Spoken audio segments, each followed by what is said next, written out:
Médina Cheikh TV, notre chaîne de lumière. Médina Cheikh TV, notre chaîne de lumière.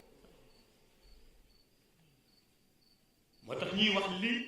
li góor gi di daj ci denc soxna pour tànn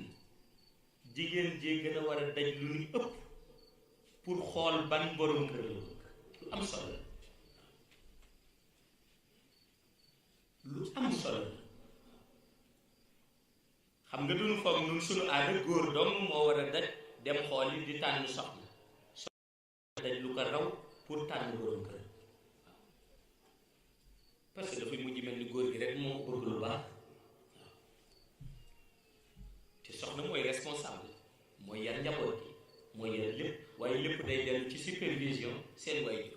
waaw fekkee seen waajur matul la mu doon bis bu ne mu créé scandale te foofu la ñu toll moo tax ku yóbboo xoolaat sa bopp waaw ku fexe daal ba dundi leer na fexe ba wut ku ko sàmmal waaw muy góor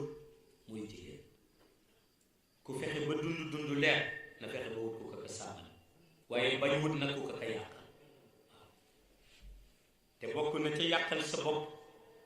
fekk koo bokkalul ngëm-ngëm julli nga bëggul julli woor nga bëggul woor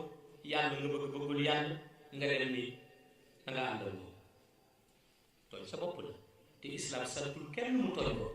waaw loolu lu leer nañ bi waaw mag ñi daan nañ ko wax ni sëy jaamu yàlla la waaye parfois nag sëy ba viré au drame waaw te bu boobaa dootul nekk di jaamu yàlla kon condition yooyu lu am solo la waaw condition yooyu lu am solo la